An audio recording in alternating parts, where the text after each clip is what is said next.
Babi États-Unis mbezawa France kupa diable ve basangala bango pona yo fimbo ezobalu ka fimbo ya desperation te pona na otema na obina so na obina ya pona France ki pupa babi Joël Noël yango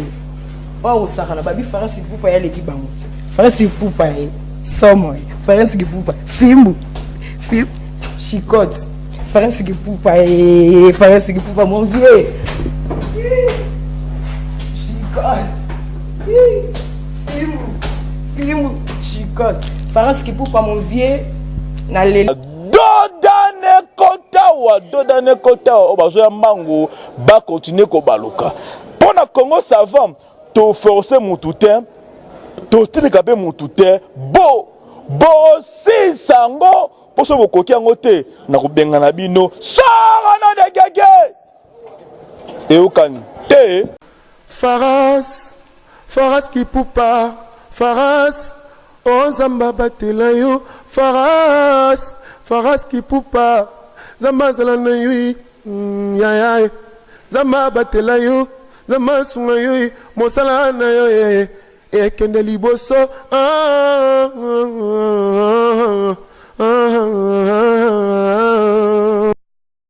Babi États-Unis mbezawa France qui pupa diable ve basangala bango pona yo fimbo ezobalu ka fimbo ya desperation te pona na otema na obina so na obina ya pona France qui pupa babi Joël Noël yango o sakana babi France qui pupa ya leki bango France qui pupa e somo France qui pupa fimbo chicote France qui pupa e France qui pupa mon vieux chicote chicote France qui pour pas mon vieux na leli oh Congo nini Congo kikoso Congo savande makambo tala pona Congo savant to forcer mututé to tinika be mututé bo si sango poso bokoki yango te na kubenga na bino sara na de gege mote mezokie Congo ça va ne kitenga lilita pene Faras qui poupa Faras oh Zamba batelayo Faras qui poupa Zamba zalanayo ya Zamba batelayo Zamba sungayo Mosalana yo Ekende liboso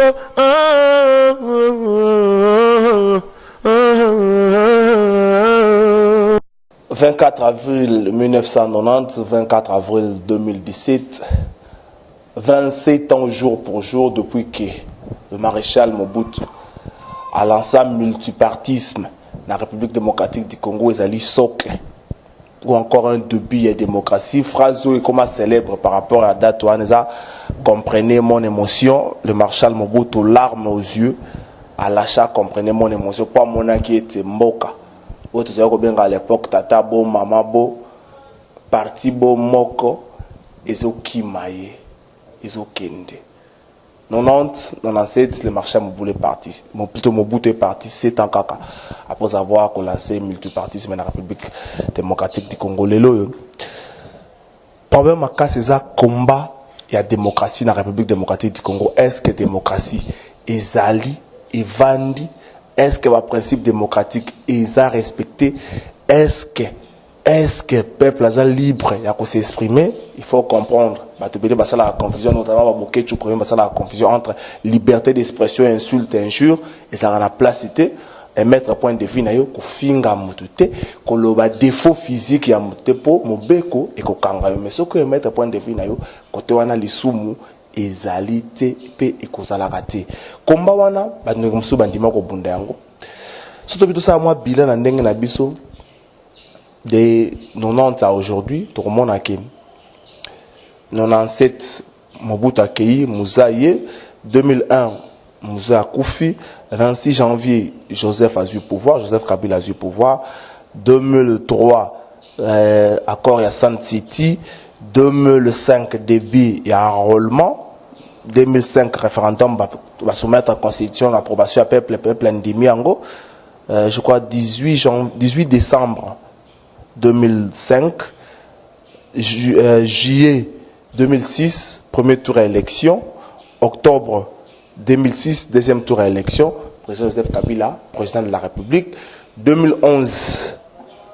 novembre, élection, mais cette fois-ci, c'est la qui en un seul tour. Résultat bimi au mois de décembre, président de la République, Joseph Kabila, président de la République. Wana, sur le plan électoral, de 90 à 2017, ensuite des élections présidentielles à suffrage universel, des élections, il y a des députés nationaux, élections moko, il y a des députés provinciaux, malheureusement, les députés provinciaux de Kinshasa, comme Pochi André Kimbuta, parce que Kinshasa est caduc, et là, là, c'est un fait. Est-ce que quoi nabino poubelle les athées, poubelle les alliés, ça c'est autre chose. Il y a un bande de qui va lancer procédure moko ya kini bopeto ya kolongola ka bosoto. Maintenant est-ce que démocratie est vendue? Élection bon que ça la République démocratique du Congo na au plus tard, c'est septembre 2016. Et ça les maquité vu makam. Mais avant l'élection ça les maté, bah signe déjà bande ko la samaki au ça les maté. Bah mouvement moko ya bilenge et botamaki. Na Kinshasa to donga le mouvement citoyen. Mais ça to zongi mo mke na sima. Biloko wana comme e bandi na Afrique de l'Ouest avec Yanamar. À part Yanamar na bossa niveau mususu balé citoyen Yanamar biloko wana e botami côté kuna bande ko wana ba yaki pe na Congo, ba tenir mo point de presse moko ba kangaki bango. Mais après le gouvernement congolais, encore le pouvoir congolais a compris plutôt que Singi Kotika va s'exprimer. Parmi les mouvements citoyens Botama na Congo, il y a Lusha, Oyo, Motonyos na Congo, comme Abeta les na Bango, il y a Filimbi, Oyo Motonyos na Congo, comme Abeta les na Bango, il y a Ekoki RDC, il y a notamment Nojek, Oyo Leloyo, Azape na Ngambo Mosusu. Bon, longo na idéal au bandeko basé ko la bandeko wana pona bango respect à la constitution, prise en charge à la population à se retrouver, population à libre de marcher, de circuler à lia malam. Les loyo trobeta le solo na moko ya ba jeune ya Filimbi. Mais pour la petite histoire, à toi na Kinshasa mendeko na utaki na Kisangani akangami na Kisangani pona kombaka. Il y a démocratie, PAP, social, les ventes, mais na Kinshasa, Kataki, ba classe, vie, na échange qui. Mais je sais que la justice est juste, une bonne justice est légiste. Abima, Azongila, mais il reste toujours combattant, non pas de la démocratie, pour combattre la démocratie, et comme un peu moins débat, tout ça, ça combat la démocratie, je vais le Premier ministre Alobi, le Seigneur m'a remercié, combat à 30 jours, ce qui a 30 ans. A commis Premier ministre, est-ce que c'est ça le combat de la démocratie? Quoi, Chanma, mais les autres agents dédiés Kilima Oyo, Naïe Longo Tokobeta Masolo, Jean de Kilima, celui qui tout ça là, les lois, État et démocratie dans la République démocratique du Congo. Est-ce que tu comité, tu salis moi pas à 50%, tu salis moi pas à 10%, à 90% pour l'élection? Tu sais que dans le bas, tu salis moi 2 fois, à la 3e fois, tu moi pas si mais quand même. Est-ce que tu connais? Combat la démocratie, jusque-là, tu connais, bien sûr, on a tout ça qui pas à Liboso, premier pas, et élection en 2006. Et en 2011, tout ça qui est élection, mais beaucoup se bandait déjà en 2011, parce que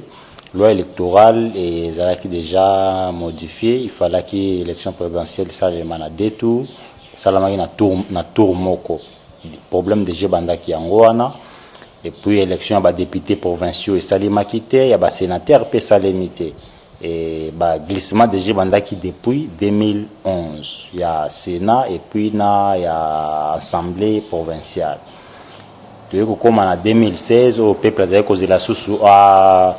Mokonzi Asika pour le régime Mubimbe changé et Joseph Kabila Zalaki président Sali demanda na ifala katika bakiti ya Mokonzi comme en 2016 matata bandaki wana et depuis 2011 batobeli bakufaki matata bandaki depuis 2015 plutôt parce que il y avait peuple à Bouya qui pensa que non qu'on va changer constitution surtout loi électorale sous pour oui, en 2011, en 2015 plutôt, et je me rappelle un certain les 15 mars, mouvement Nabiso, Filimbi, et Botamaka na Kinshasa, et les 15 mars 2015 et c'est là qui bakangaki ba première victime ya mouvement citoyen ngala benga ngo ba héros bato bazalaki privé na liberté mbala liboso. Les premiers héros des mouvements citoyens, il y a Yves Makwambala, il y a notre confrère de Lucha, Fred Baouma, parce que au départ, Lucha Filimbi, Zalaki Lokomoko. Molima Wenge, côté la Bébino. Molima Wenge, côté la Guette, bon, c'était Bakangi Bandeko, il y a l'autre équipe, Floribert Anzouloune, il y a Ngukiakwama, Franck Otet, Bango Bakende qui n'a exil parce que répression Zalaki Makasi. Mon keloko tongamaki ba panzi ba tunyo socha salom ezalaki très dur. C'est pour ça que le pour la démocratie to pesa ngo cote ni 27 ans après. 2 sur 100, 2 sur 10, 1 de démocratie, je peux dire que bon jusqu'à maintenant to commune en à 20%. Je ne sais pas les situer mais jusqu'à maintenant il n'y a pas la liberté d'expression. Moi j'aime beaucoup Filimbi, je soutiens beaucoup les mouvements citoyens, mais ceux qui par exemple dans le but que na lata polo langa na tambolango nanzela au moins il y aura toujours il y a des gens qui vont me suivre derrière. Pourquoi? Parce que tu vois il n'y a pas vraiment la liberté d'expression. Tout ce tout ça l'action mon côté dénoncer soit insalubrité dans la ville à Kinshasa, tu verras qu'il y a des gens qui seront arrêtés et ainsi tiré. Puis moko bakanga maka en 2015 la genèse ba mouvement citoyen oyo bengi bango ba héros ya ba mouvement oyo ba msusu ba se retrouver ni banda ya mboka basa na États-Unis pour la plupart c'est les pays les plus démocrates du monde mais yo okenda li banda mboka te et pourtant yo posa victime parmi ba première victime ya ba arrestation wana yo kangamaki na Kisangani bayena na Kinshasa okata ba classe okata betle psono li solo bakangaka ndenge bakutaka yo sala nini okomaki na Kinshasa ndenge ntango yaki na Kinshasa batiaki yo wapi obimaki ndenge nini bon ngana kangamaki na Kisangani parce que je suis militant de Filimbi na Kisangani nazaki pe ko jouer même rôle je suis chargé à mobilisation. Il y a Front Citoyen 2016 parce que Filimbi, notre coordonnateur, c'est lui qui chapeautait à l'époque les Front Citoyen 2016 de Sangisaki, les citoyens congolais, ils ont la opposition, ils ont la société civile. Alors j'étais aussi chargé de mobilisation. Il y a Front Citoyen puis na Filimbi na Kisangani. Et tous avez lancé une campagne de sensibilisation sur les articles clés de la Constitution, notamment l'article 64, il y a aussi l'article 220. Nakati ya 64 beti li solo peuple la se prendre en charge, 220 beti li solo il y a par exemple l'article verrouillé à la Constitution. Et na campagne de sensibilisation tu bandaki on a point de presse et puis tout ça qui na l'eau ya ba message tout interpréter qu'on a quelques langues nationales ya ba article wana pour constituer un peuple ayeba qu'on se prendre en charge au moment opportun. Et c'est ça qui point de presse toujours lingato bima nazaki na parce que j'étais le chargé de mobilisation ba membre ba militant bazaki fait la kabuela bango ba message to kabwana ba point chaud ya ville au Kabolango, na Bazando, na commune le même jour. Et en voulant sortir, j'étais l'année on m'avait identifié il y a plusieurs jours. Il y a des amis, bon, j'étais un peu je n'avais pas compris. Massa bazaki moi liboso, ngai na zoelo komoko na zaina basaki nange belé directement na mona ba tumsu ba telemi anzo zaija ba toane. Pendant lingai mabwe bakangingai, tubanjira bango débat. Et je voulais partir, bakanginga sous babotu lenga ba téléphone jusqu'à ce que appelle benga bango na téléphone, ils ont décidé de m'amener à la direction provinciale de l'année. Et à Kisangani, bon, je fais 4 jours là-bas, j'ai étudié encore. Bon, on était à pleine période des examens, c'était au mois de juillet, on m'avait arrêté un certain le 8 juillet 2016. Bon, même si l'examen et on va suivre ça après, j'étais déterminé. Il y avait Kinshasa avait demandé ce qu'on puisse m'envoyer. On m'avait sérieusement torturé, c'était vraiment l'enfer. Oui, bah, na beta maki penza, na zoa ki ba torture ya makasi, et na niveau ki sangani, bazu appel ko ta Kinshasa, et pas Kalev alobi, batinde langai, batindanga koto na Kinshasa. Et jusque là, sisi makamona bango certain. Le 12 juillet, vers 14h, je me rappelle, nazali na kacho moko monene noir, j'étais nazali nga moko. Non, Jean de Dieu, bakanginga penza, bachenga kraka makasi, biloko nyonso ya kolia nazali na mwana babina zotelo moko te, makolo ngulu. Na ya komona buna mo jeep moko ya noir, puis na ya komona na kati tamba fungoli portière, na moni chef de division ya ANR, Psinga Jean de Dieu qui va à Kin. Ah, j'étais vraiment fatigué, cassé. Moi, je suis moi, je donc na zagi na kasi nanga sunga na bibo à Kinshasa et kozala ndenge nini parce que normalement nazali ko bato ko leka na koto na Kinshasa na baye na ngana aéroport ba bombinga etant baye na bakoti na station côté ya bato ba mura ba GR et ti avion na Goma tango avion bakoti na ngana mutuka na kati aéroport ba déposer ngaka devant ni escalier ya avion mati avion ba tu bazaki mingi na avion ana te mataki yo moko na matainga moko wana bafungola ngaka kapo ba tirer attention na bato te meko koma na kati ya nini ya avion faut ba psenga na sala ba mouvement mingi te muto anera kora ya kinanga tufanda ina tinga ma contre mi abiso na sali mubulu ala kisinga kaka akokanga ngai bon na to sai pe ba condition ba parce que na zaki suna na position de faiblesse bon biso pelite na biso za non violent et on n'est pas là pour se battre pour na kosala ba débat inutile pour to ko bunda na mitikaki ti to ko koma na aéroport na mona ba pomba o 4 pomba vraiment ba ekozwa ngai baza okanisa kwa Jean de Diango aza tata moko alibumu wasala vikala donc Jean de Dieu déjà à cette époque là na kin kombo na yo ezaki kolobama Nzamba Sungaki avec la force à communauté internationale il y avait les mouvements aussi bundaki makasi pour na alerte bino pe ba journaliste bosala ki musana bino ya kupanza sango panzama ki makasi mingi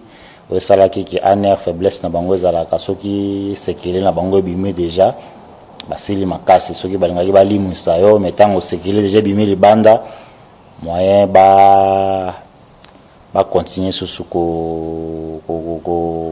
menacer na degré moko bi mission na bango continuer c'est pour cela na omela ki na ANR te directement na Kinshasa na sali le même jour na commis pas na direction ANR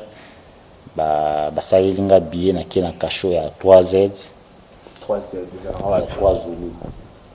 Zulu eza kasho ya ANR bon na ebi kuna te na ba epsa kanga 3 Zulu parce que sinza kinga normalement na eba Kinshasa te okoma kuna na comme les vers 19h kenanga vraiment bien escorté bien serré avec bambila et comme kuna j'avais financé là 6 jours audition torture kula la mabe il y a pas de visite kunezate avocat kotakate et moi mbeloko mkeba ko peso mo mkebo le ya bol ya loso ule yango mkolo moko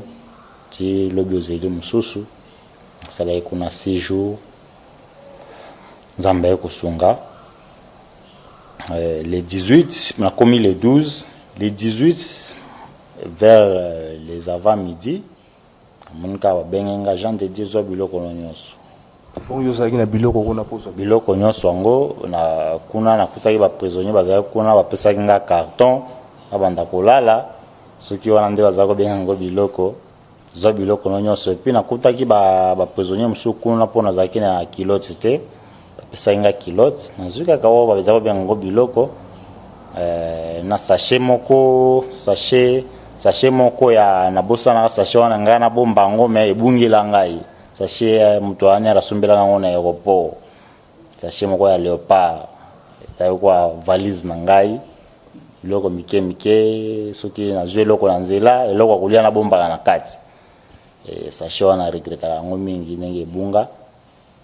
yango pe sachet wana na tsaka pe biloko na ngo bisanga zo biloko nyonso na tina kati ya sachet na memi yango baeko tinda ngana nini batinga siko na epa ya PGR pa Kabange kombo za suna Procureur Kabange pas Procureur Kabange wana vers na bieko bimawana vers soir bango basisi ba makambo na bango nde baeko transférer nga na parquet général ya limité parquet général de Matete à limité 4e rue wana pe nasalaki quelques jours nasalaki quelques jours wana après le 27 non le 22 plutôt bae parquet bae ba transférer nga na prison centrale ya Makala amonaka mutukeye mutuka mkebo bapozonyo so babima o asa déjà omonaka kombo na nga babengi nga Jean de Dieu na Makala kuna bon j'étais vraiment nazali déjà mutune tabungi koma na Makala nzamba sungai nga makasi place bae ko bomba ngai de place na kutaki ba master o bakangaki liboso Fred Bauma Baif Makwambala koti ba Bienvenu Matumo koti ba Victor Tesongo kutaki ba Godefroid mwana bwatu héritier Marcel capitaine en tout cas tana koti ba master kuna ba yambaki ngai kitoko mingi souci PC laki na zaki na infraction munene o babetaki ngai infraction me disait en tête la sécurité de l'État na ibite soki na bomaki nani infraction na zaina ngwana bon je disais na komi awa place na komi na passé vie na nga na peut-être ba massa tozali na biso bien ambiance on s'échanger na ba souffrance na biso to komi ko partager pas sika moko na bato tozana même idéologie tout tikala ko yebana te tout le monde a une fois dans la vie, c'était Godefroid, mon aboito. Mais c'est tout ça qui m'a musique, j'ai sur la penza mingité, mais tout c'est solo là. Mais tu es comme on en a mbala liboso, c'est comme si tout le monde en a il y a 10 ans. Donc au nom il y a idéologie, au nom il y a lutte, il y a même combat. J'avais compris que notre combat était noble. Wana nde nazwaki décision na bi komba na ngai na otika ngo te puis nazali ko se reprocher na loko te baninga mso bazala tanga bimi na prison atali bona tika yi classe na Kisangani pardon sali recours na ba parambango bisi bonke na renoncer na makambo na continuer classe yo tikate obango mo basungio na billet pour ya Kinshasa na billet na bango mo basungio na billet okompe na Kinshasa bo continuer elite osanga ina baninga bino nyoso balo ba onso bokutana ke ko continuer elite mais na minute makambo bele bozalo ba élection salamité to ke dialogue ali boso to ke ami bale to ke ami sato omonte botika na bino elite na biso mayeto tika ngo ezate eza combat héritage munene eza héritage ya Lumumba eza héritage ya ba leader belé Afrique on alingaka mingi mtukwa Nelson Mandela balit na bango ezaki tozana no nzamba sungi tozana na songa tozana no ba jeune et puis vision na biso eza mulai tozana lit ya 2 jours te combat démocratie to komeni yango jusqu'à ce qu'on aura la démocratie tout ti délai ce qui ba peuple azaki na posa élection na 2016 et ko salema ke ba contrainte e komaki ya dictature ya pouvoir en place tozui peuple azui démocratie te biso pe totiki combat na biso te tozo continuer tozo kolamba ba stratégie tozo en laboratoire et je pense que petit à petit mouvement ezokola mouvement ekomi munene il y a beaucoup de gens je peux dire aujourd'hui que soki ezala na ba parti politique, ezala na ba association soki bato bazana ba militants belé, je peux dire eza biso Filimbi eza Luja parce que c'est un état d'esprit mouton so linga changement wana. Ba mususu bazobanga ta musuko landa biso parce que répression za makala pourtant bakanga biso benga biso subversif, benga biso insurrectionnel, benga biso ba terroriste. On dit tchaka somo pour peuple à rejoindre biso mais peuple azana biso tozwaka ba message tozana bino ensemble somo kaka ndi sukesi na peuple congolais et loko tozobunda peuple congolais soit longoli somo tokolonga lit na biso toza vraiment pacifique toza non violent tobundaka lit na biso eza tokomeli bakonzi totosi mibeko to agir ndenge constituer sengi. C'est ça notre force. Bon comprendre que ba plateau ont changé ba forme toujours sur la ba combattant en démocratie. Ndeko Jean dédié peut-être à moni plus que le mumba mon arabo le mumba mo abet la biso solo ezate batu bazaka na en prison bakenda mais tozana baza vraiment ba véritable héros on to betaka masola et ba héros bakenda mais tous ape bandeko ya ba jeune il y a un mouvement citoyen plutôt comme ça bango le roi ba héros pour baso bunda ba combat moko noble bango ba lobi ba ko sala mabete ba ko bunda biloko makambo na bango na ndenge ya kimia na kotosa mobeko vous comprendre que ndeko moko abakisa minde ko yope na kati ya filimi to ko ba kombo oui comme on a eu ndeko Dixon Putu Dikasa nazali coordonnateur étudiant na collectif Filimbi coordonnateur étudiant collectif Filimbi comment na bino mikolo bo centraliser on na Kinshasa bakomona bino ya mo bobimi na rond-point Victoire bosala bopeto bozo komba mais komba ngo ya mo pe bozi mosekwe bakomona bino neti mikolo comment ça quand le 27 le 27 ou la semaine prochaine ay bisouté alors moko ya Kinshasa entité mikolo bokimi bompesi mingi na bopeto na ville ya Kinshasa bon exactement que to pipesi na bopeto ya ville ya Kinshasa biso probablement tous allés mouvement citoyen faut tout ça la t'expliquer bah toi comprendre bit na biso tous ça on a pour na conscientiser ba peuple congolais bon je tali politique vie sociale et ba congolais membre tellement belé pour l'évolution mboka na biso tu remarquer que mboka na ville qui Kinshasa ça salité makasi ba to so futa ba impôt pour na nzela manzela za mabemi tukeza ko beba l'état moini azoko ko za soin pour na kubongisa banzela na été yango biso ba tozali lokola ba la voix de sans voix tous moi l'ex courage joana tout élément pour na rappeler l'état musala na ezali boy musala ningo l'ex bongisa le biso nzela pour tozo futa yo pako bongisa le biso nzela pour tozo futa yo pako même j'en ai dit constamment konga na salle eza déficit ou eza na kati ya mouvement citoyen yango pezaka na gouvernement congolais oya lete o banda e banda tango lumumba arsenal juridique na mboko eza ya makasi mais problème moko se pose la communication mon mibeko na mboko eza nango ya belé communication eza ndenge nini bino bosalaka nini mpona kosensibiliser ba jeune mosusu bosalaka nini mpona kosensibiliser bandeko mosusu ba adhérer na idée na bino ba adhérer na combat na bino sensibilisation na biso mingi ezalaka sensibilisation parcellaire ndako de bouche à l'oreille na ba milliers c'est surtout lukaka mingi pe na ba milieu eza les plus fréquentés le kola ba université le kola na ba site na ba université nde ba jeune pe ba comprendre ka mingi na ba cité pe to kotaka to lobelaka mingi porte à porte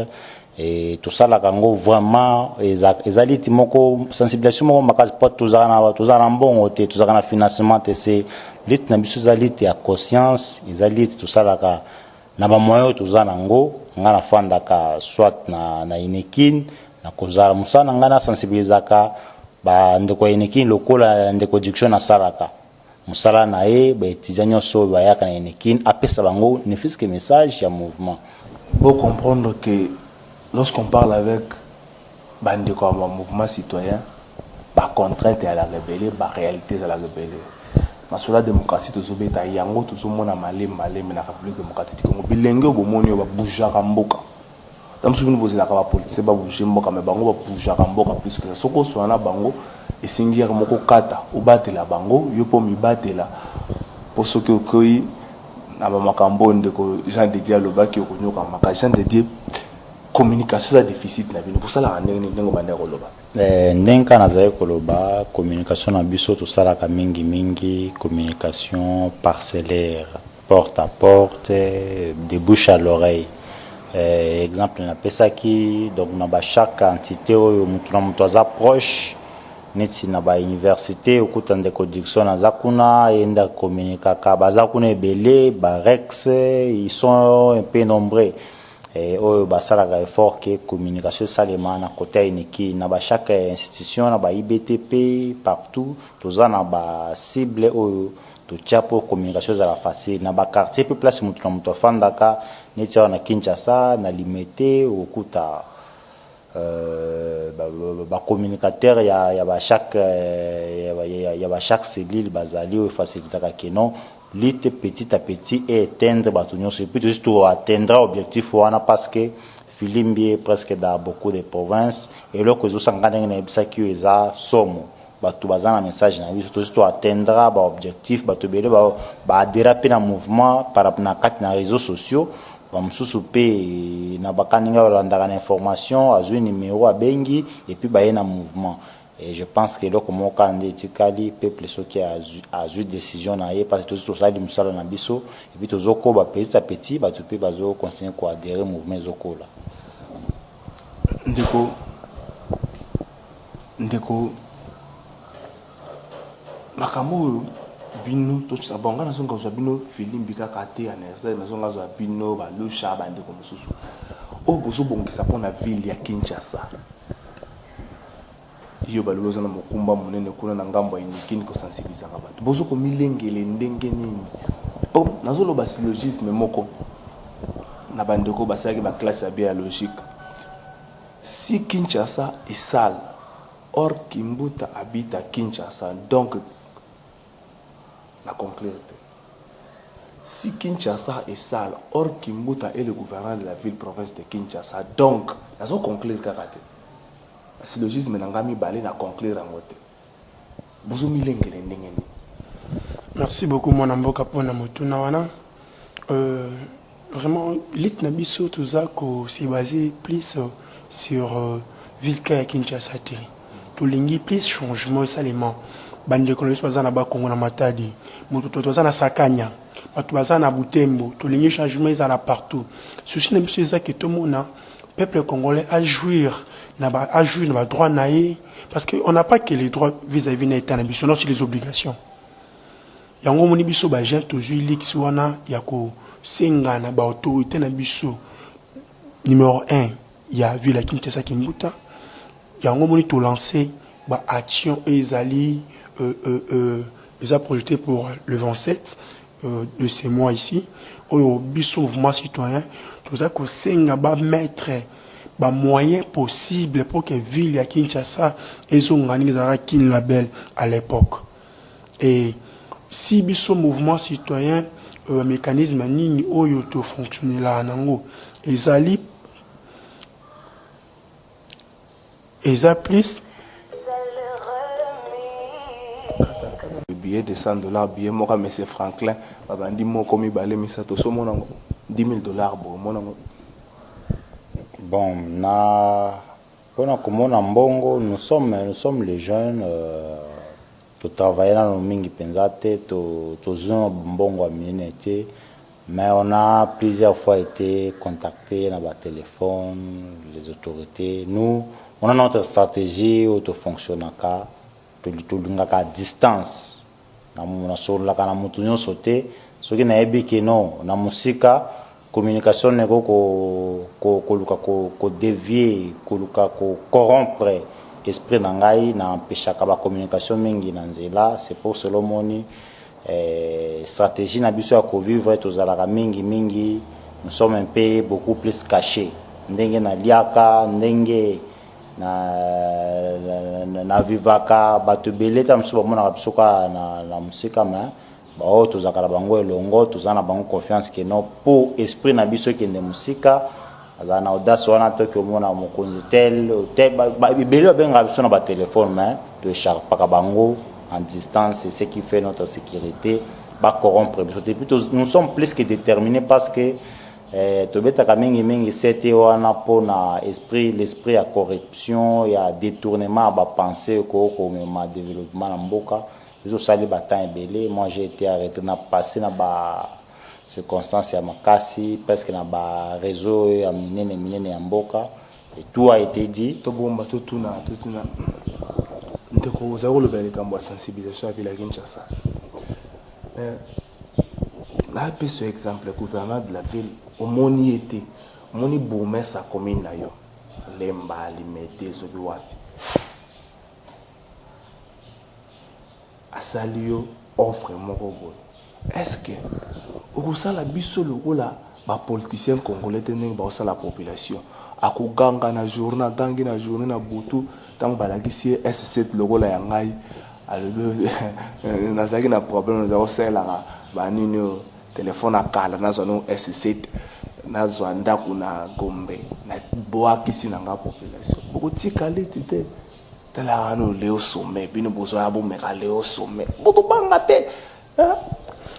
mwana mboka ezali parmi ba antivaleur oyo biso ba activiste ya mouvement citoyen tozali kotelemela ntango nyonso lelo oyo homme politique congolais azali sous homme de valeur te likolo ba comportement ya corruption ezali pas si tokomona un politicien koloba na TV que non na otaki ko corrompre intel c'est-à-dire ba jeune oyo biso ba jeune tous no modèle te na classe politique na biso yango moni biso le ba jeune ba activiste lelo bana tout ya miki atako tambola na micro na yo okena be école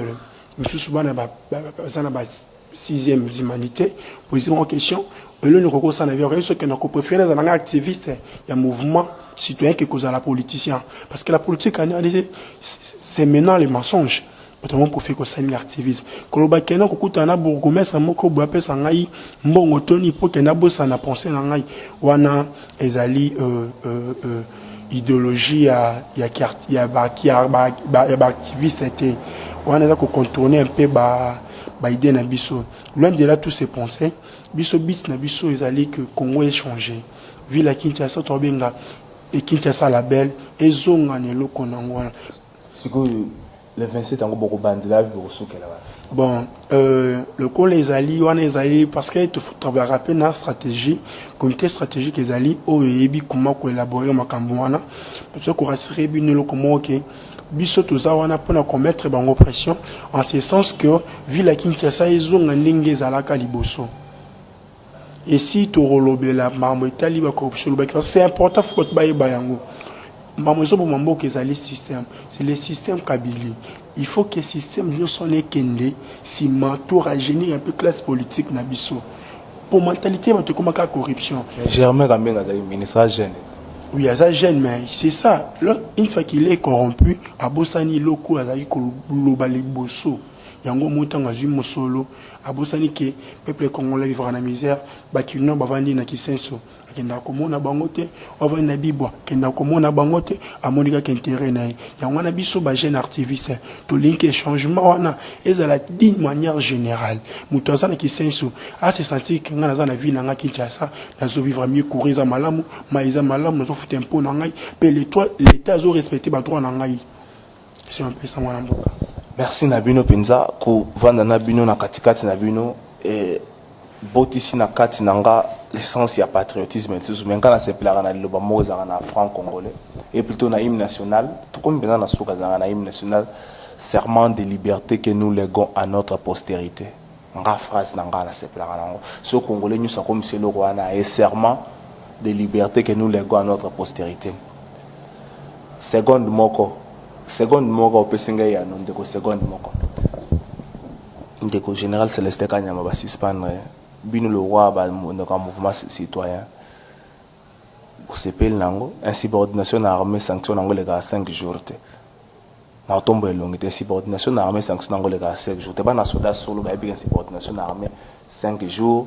moi corvée on a ba sodo ba kata matis na tongo na kan hein so remarquer mingi za par rapport à insubordination siko aba suspendre toujours que ni ngole ko sila to éviter yo s'épel nango. Bon, na sepeli lango te na Naboy pe ango donc naza un peu neutre parce que c'est vraiment une affaire de la police, des militaires, biso combat na biso za peuple, za ba problème individuel. Ndeko yo likanisi na nene. Bon likanisi na ngai par rapport makambo ya mwana mboka Kanyama nakokota vraiment na mozindo na yango tema ndenge moko alobaka l'état de mokonzi l'état moko en charge na ye ndenge babandaki pende ba osilisa yango bango mo.